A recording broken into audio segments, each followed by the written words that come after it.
Bonjour à tous et bienvenue sur la chaîne Les Inconnus qui gagnent à être connus. Aujourd'hui, j'ai quelques petits stagiaires qui m'accompagnent.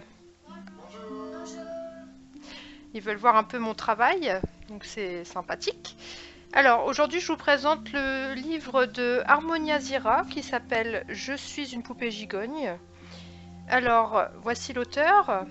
Donc, j'ai un feeling tout particulier avec Harmonia car j'ai eu la chance de la rencontrer au Salon du Livre. Elle a pu me dédicacer le livre directement sur place et vraiment c'était au top, hein. C'était une belle rencontre.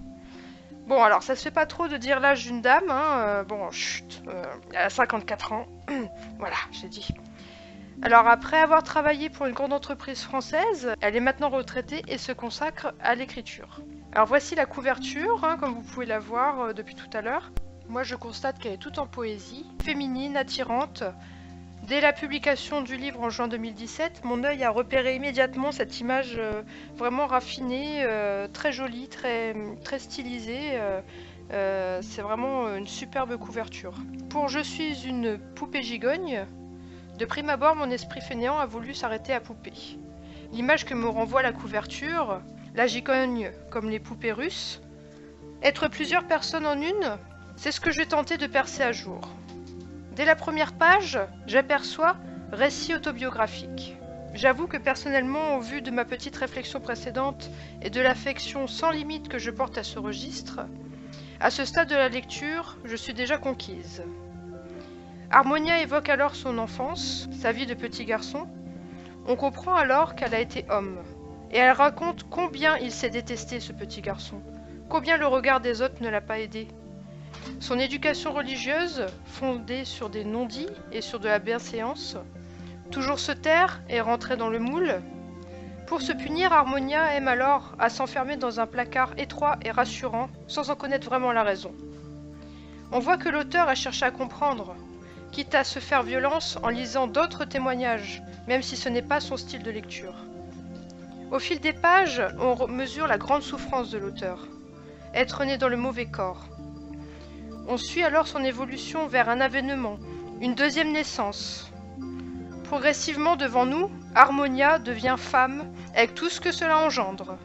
Petit caprice, grand chagrin. Je dois dire que c'est une plume très raffinée, fluide et délicate que j'ai eue sous les yeux. Chaque chapitre commencé en engendre un autre. La lecture est addictive. Rien n'est surjoué, tout est dans l'authentique. Sous nos yeux débute la poursuite d'un rêve, que dis-je, d'un besoin, au prix d'immenses sacrifices, redoutables mais nécessaires, comme dit souvent l'auteur. Un mécanisme insoupçonné, être un homme, devenir une femme. À quel moment entamer cette transition? Comment ne pas choquer les proches? Comme le dit Harmonia, vivre sa vie de femme par intermittence.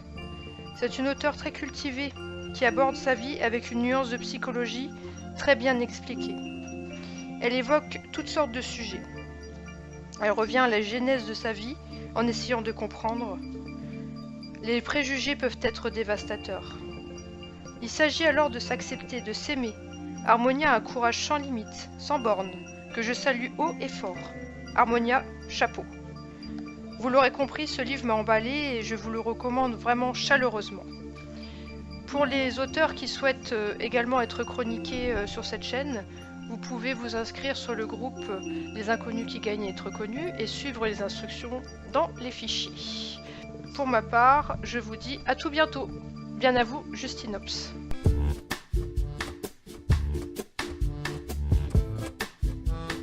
Ha ha ha ha!